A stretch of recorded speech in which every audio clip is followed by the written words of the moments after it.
Presiden Soeharto memberikan perintah untuk memberantas preman dan kelompok sejenisnya supaya hilang sampai ke akar.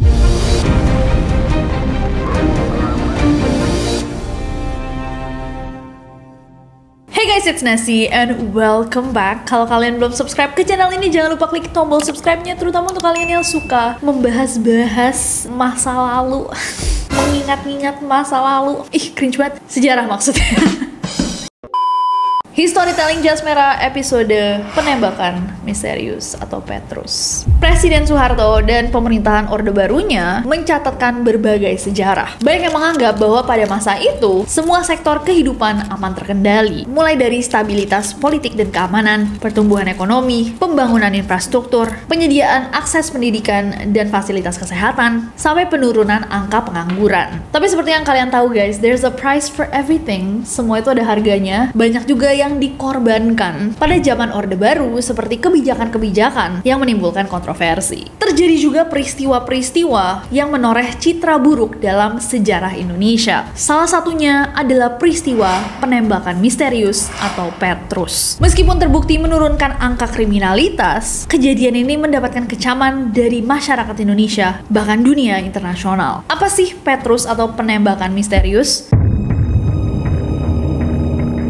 Jadi, di awal-awal era Orde Baru, di tahun 1980-an, kalau kalian nonton Storytelling sebelumnya, kita sempat ngomong tentang ambruknya ekonomi Indonesia setelah masa pembangunan. Dan di masa-masa itu guys, orang-orang tuh kesulitan ekonomi, karena harga segalanya mahal banget, dan akibatnya kemiskinan dan juga pengangguran itu mulai merajalela. Situasi keamanan negara juga tidak tentu, karena persaingan ekonomi itu sulit banget untuk dikendalikan. Karena banyak orang kesusahan, akhirnya banyak juga orang yang memilih untuk melakukan tindak kriminalitas. Banyak orang menjadi preman. Dan preman-preman ini akhirnya memiliki geng-geng dan kelompok-kelompok mereka sendiri. Dan semakin lama, semakin chaos nih ekonomi, mereka udah mulai terang-terangan nunjukin bahwa mereka berani kok melakukan tindak kriminalitas tanpa diam-diam. Para residivis yang pada saat itu julukannya banyak banget, kayak Gali, Gabungan Anak Liar, Jagger, Bromo Coroh, Preman, dan sebagainya, biasanya menguasai lahan parkir, toko, pasar, taman hiburan, dan mereka nggak cuma menagih jatah, lama-lama mereka mulai merampok, mencuri, membegal, bahkan sampai menghabisi nyawa orang lain untuk merampas harta mereka. Jadi intinya mereka tuh menciptakan teror di masyarakat. Dan karena keadaan udah mulai chaos, mahasiswa dan beberapa elemen masyarakat mulai protes dan demo pada pemerintah. Basically, halayak masyarakat pada saat itu minta sama pemerintah, tolong dong diatur, kok bisa nih preman-preman merajalela. Dan pada masa itulah Presiden Soeharto dan Orde Barunya melakukan mobilisasi politik untuk memperbaiki keadaan. Dalam pidato kenegaraan tanggal 16 Agustus tahun 1982, Presiden Soeharto memberikan perintah kepada Panglima Kopkamtib Laksamana Sudomo dan jajaran ABRI untuk memberantas preman dan kelompok sejenisnya supaya hilang sampai ke akar. Jajaran ABRI dan kepolisian pun mulai berdiskusi guys, kira-kira gimana ya mereka bisa melaksanakan mandat dari presiden tersebut. Akhirnya muncullah Operasi Celurit.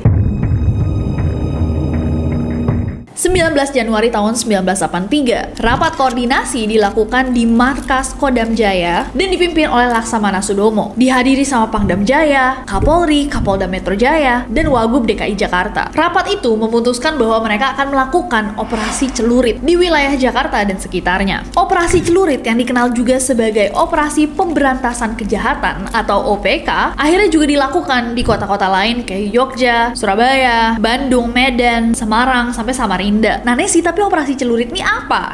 Jadi operasi celurit ini initially sebenarnya hanyalah operasi untuk mendata. Orang-orang yang didata adalah orang-orang yang berbuat kriminal atau anak-anak liar yang memiliki ciri khas bertato, rambutnya gondrong, penampilannya urakan. Jadi dari kota per kota nih, orang-orang yang memiliki ciri khas tersebut atau diketahui pernah melakukan tindak kejahatan akan dicatat namanya. Jadi orang-orang juga bisa melaporkan, si A ini tetangga saya tergabung dalam grup preman ini, atau si B ini nggak pernah pulang nih, dia selalu tinggal di jalan, bikin rusuh di pasar-pasar, dan itu semua didata. Nah seiring berjalannya waktu, kok mulai banyak orang-orang yang tiba-tiba meninggal misterius dalam kondisi yang mengerikan guys. Rata-rata tangan mereka terikat dan jasadnya itu memiliki luka tembak antara di kepala atau ada jeratan di bagian leher mereka. Dan jasad-jasad mereka tuh bukan kayak disimpan tersembunyi di mana gitu. Mereka akan diletakkan antara di dalam karung atau bener-bener jasadnya digeletakkan gitu aja di tempat umum. Dan semakin lama semakin banyak jasad yang ditemukan. Ada yang di jalan raya, di sungai, di pasar,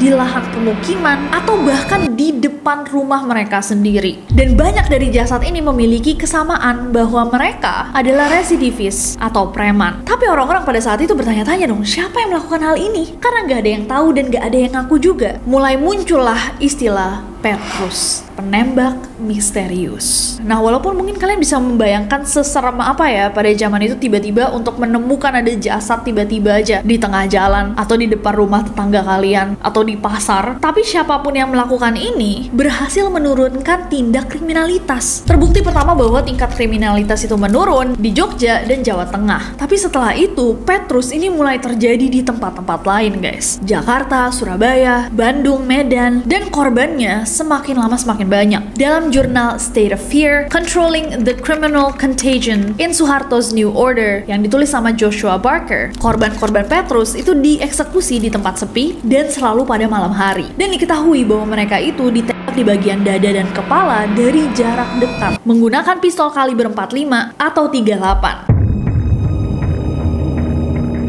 Nah, jumlah pastinya dari orang yang kehilangan nyawanya karena Petrus itu nggak bisa dipastikan, guys. Karena selain korban-korban yang memang ditaruh di tempat-tempat terbuka, diyakini bahwa ada korban-korban lainnya yang entah kemana jasadnya. Menurut data populer, di tahun 1983 tercatat sekitar 532 orang yang meninggal. Dan 367 diantaranya adalah karena luka tembak dan diduga sebagai korban Petrus. Di tahun 1984, 107 orang meninggal, 1985 74 orang meninggal. Tapi beda sama yang barusan aku baca, menurut Ketua Tim Ad Hoc Penyelidikan Pelanggaran HAM, Yosep Adi Prasetyo, jumlah korban dalam aksi Petrus ini dari tahun 82 sampai 85 mencapai 10.000 orang. Datanya dikutip dari penelitiannya David Burkier yang berjudul Crime Law and State Authority in Indonesia tahun 1990. Kalau berdasarkan pengaduan yang diterima sama Komnas HAM, jumlah korbannya itu mencapai lebih dari 2.000 orang. Sedangkan data Komisi untuk Orang Hilang dan Tindak Kekerasan, Kontras, puncak tertinggi korban Petrus itu terjadi di tahun 1983 dengan jumlah 781 orang.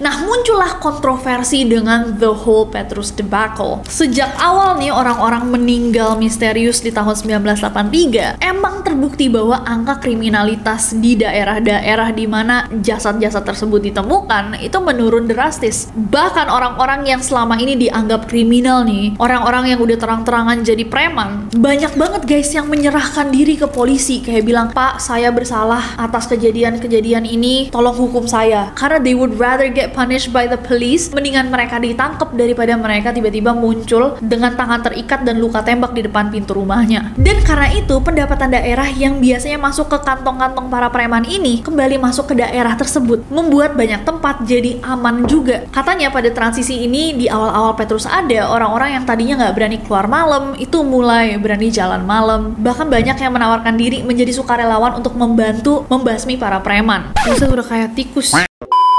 Tapi kalian bisa bayangin juga guys bahwa ini adalah situasi yang lumayan mengerikan karena you never know gitu, siapa tahu tiba-tiba anak kalian keluar rumah ngelihat mayat. Apalagi sebenarnya walaupun dia berhasil menurunkan tingkat kriminalitas, penembakan misterius ini jelas menyalahi hak asasi manusia dan etika prikemanusiaan. Muncullah perdebatan di berbagai kalangan, termasuk pakar hukum, politisi, pemegang kekuasaan, aktivis hak asasi manusia, bahkan mantan wakil presiden Adam Malik mengungkapkan ketidaksetujuan dia dalam koran Sinar Harapan yang terbit pada 25 Juli tahun 1983. Beliau mengatakan, jangan mentang-mentang penjahat kerah dekil langsung ditembak. Bila perlu diadili hari ini, langsung besoknya dieksekusi mati. Jadi syarat sebagai negara hukum sudah terpenuhi. Setiap usaha yang bertentangan dengan hukum akan membawa negara ini pada kehancuran. Tentunya tokoh-tokoh agama Indonesia juga semuanya berpendapat guys. Ketua MUI, Uskup Agung Jakarta, semuanya tegas menentang eksekusi tanpa pengadilan. Mereka berpendapat bahwa penjahat sekalipun harusnya diberi kesempatan untuk menyesali perbuatannya dan bertaubat. Nah, selain pendapat kalangan-kalangan yang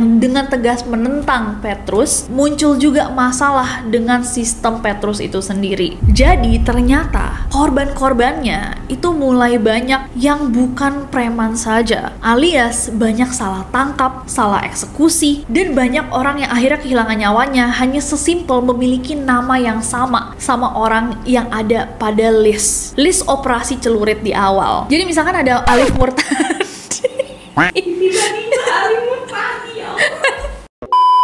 Jadi misalkan ada Alif Murtadi, seorang preman, dan ada Alif Murtadi, seorang nelayan. Banyak kasus di mana Alif Murtadi si nelayan malah dieksekusi. Dan keluarganya tiba-tiba bingung, hah? Kok ayah saya dieksekusi Petrus? Padahal dia hanyalah seorang nelayan. Nah tapi menurut Dandim 0734 Letkol CZI Hasbi Hasan, dalam Kompas yang terbit pada 15 April tahun 1983, landasan hukum operasi yang ditangani adalah operasi celurit dan landasan pelaksanaannya adalah keresahan masyarakat.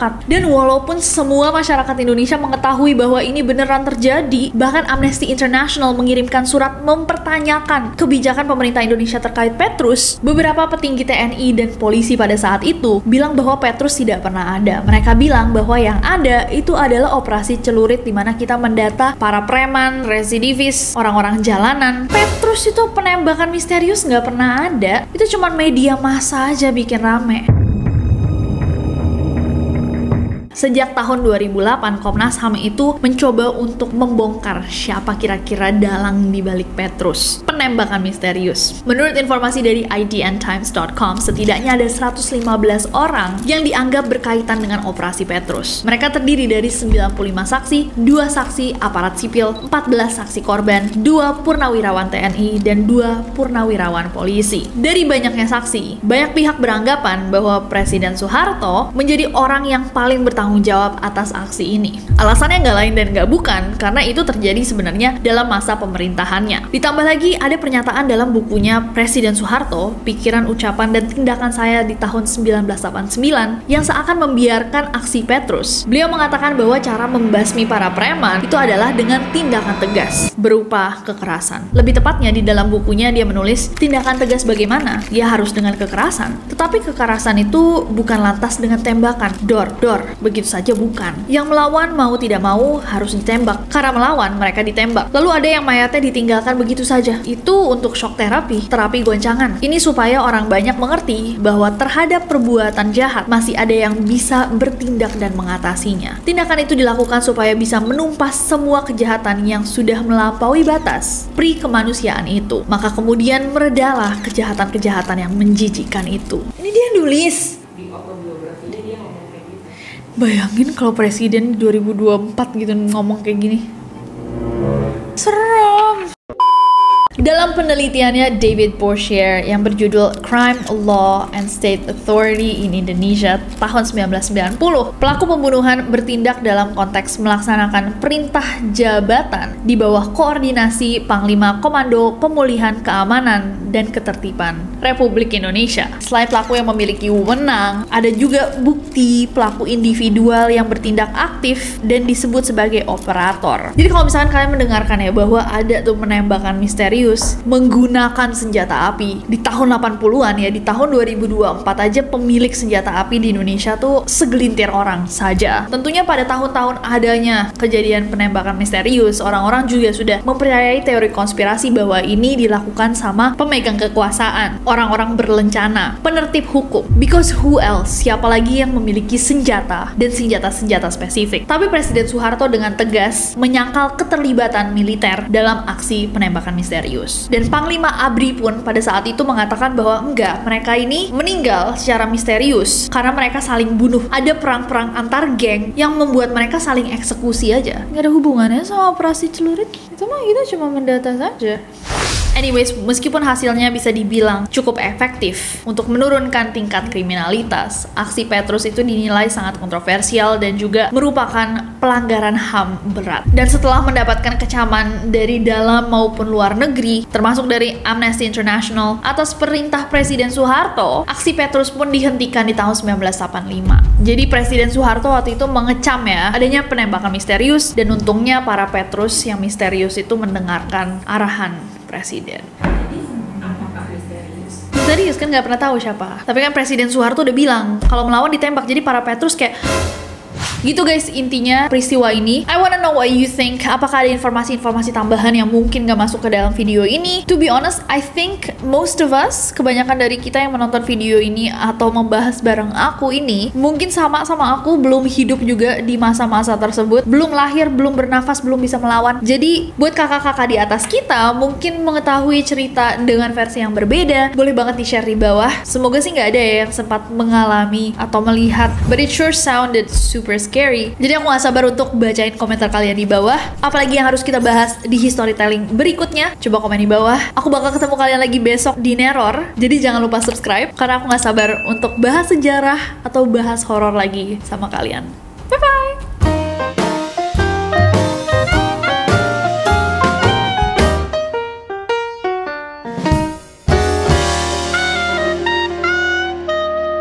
Basically halayak. Iya itu pangkokaptip aku. How do you say it? Like how are you supposed to pangkokaptip?